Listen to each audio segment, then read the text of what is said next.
Hey guys, what's up?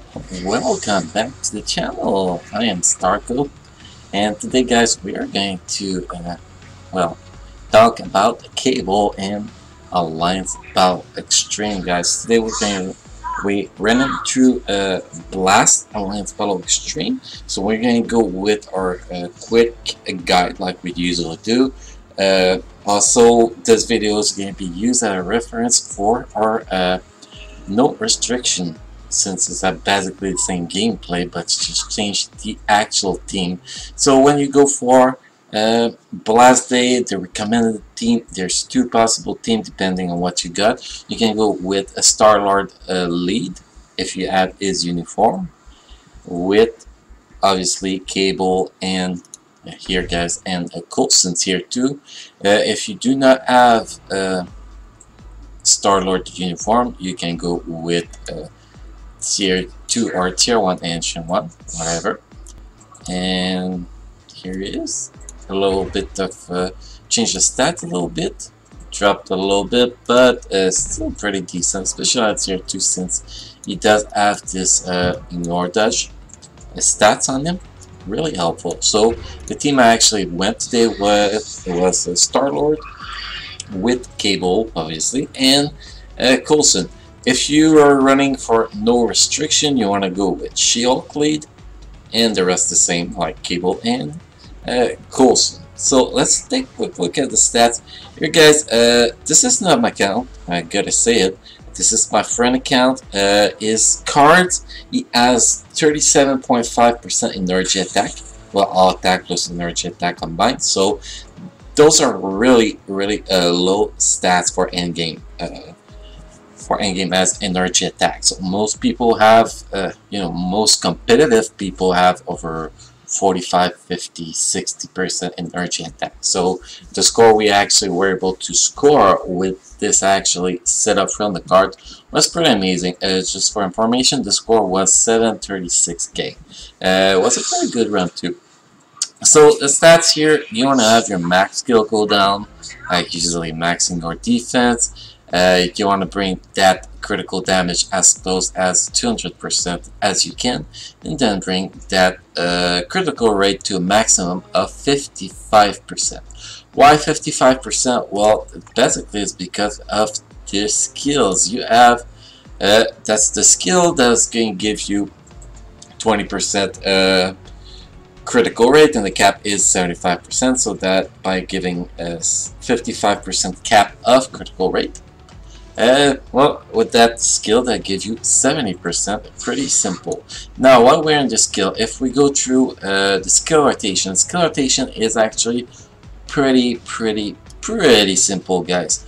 What you're going to do is you're going to start with 4, you will cancel right away into 2, then you cancel right away into 3, then you cancel 3 right away into 5. So basically you really do, you press 4, 2, 3, 5, then your cross will happen on 5.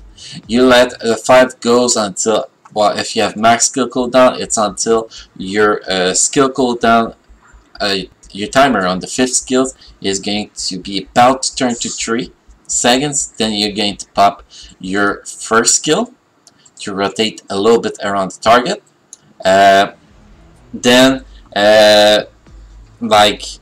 if you're not into a meteor, you can wait till there's about 2 seconds left on the 5th skills cooldown to repeat the rotation. If you're about to get hit by a meteor, you can go right away and use your 4th skill and just wait an extra seconds while you are in the air until you cancel into 2 and 3. So it's actually pretty simple. I know it's a lot of information, it seems complicated, but you're going to see it when we move to the gameplay part, and you are really going to see that it's actually not that complicated. You just gotta get used to it. It took me about 5 runs to actually learn the rotation. Then after that was just to optimize my rotation to score better, pretty much. So it is actually pretty easy to play. Some people are complaining that it is hard to survive, to keep alive. I didn't feel that way, to be honest. Yes, I had some pretty bad run. I had some run that I mistimed my skills and I got killed, but pretty much if you time your skills properly, like you're going to see in this run, you shouldn't be dying at all. So next, let's keep going with the stats here. We got the Euros. Let's go with the stat sheet I show you guys earlier. You see I maxed my ignore defense, I maxed my skill cooldown, then you're gonna make sure you got 2 energy attack euro in each gear, and that's pretty much all we did with this characters is optimize his skill cooldown and ignore defense with the euro and with the 4 gear. For ISO set, the optimal ISO set for this guy will be power overdrive. Here, let's take a quick look at the offset bonus. Why overdrive is because here in Power of the Angry Oak, you got attack speed that you don't really need with Cable. And in overdrive, you get an extra 8.5% critical damage instead of the attack speed. If we actually had that on these characters, we will be critical damage capped, so that will bring us even closer to 800k with those pretty below average cards. So yeah, overdrive is a little bit better. Still, Power Than Grill is still very good.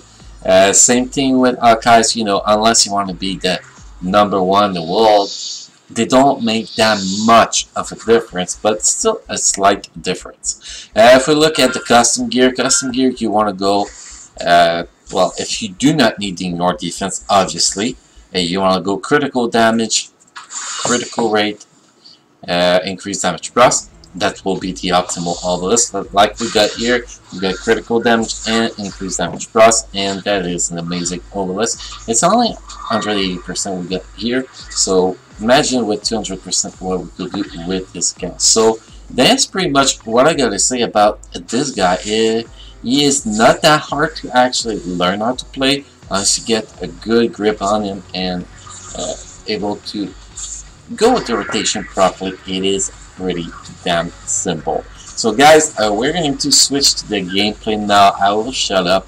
You'll see I did some mistake. I tried to fix them the best I can. Also, if I may have just one little thing, when you actually use your first skills, your characters is going to roll on the right. So, well, when the beast is in front of you, it's going to go on the right. So if you are on the wall, on the right wall, well, if your right side is on the wall, I try to be as explanatory as I can. Well, you're not going to be able to roll behind the beast and dodge the meteor. So when you actually get stuck on the wall like that, what you want to do is you pop your first skills and then you pop your fourth skill right away, and you just let the iframe last as long as you can before you cancel into 2 and 3 again. Or the other thing you can actually do in that kind of situation is when your process is over, well, when you will be using your first skills to roll around, well, instead of using the first skills, you're going to move around, kite the beast to get her out of that corner, and you know, just instead of 1, you still wait till 2 seconds left by kiting on the 5th skills, then you repeat rotation. That's pretty simple. So let's move for real to the actual gameplay, guys. Hopefully this video was helpful for you guys, and don't forget to throw me a sub and a like, guys.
Thank you for watching, guys. Don't forget to subscribe, like, share, and watch the ads on the video to help support the channel.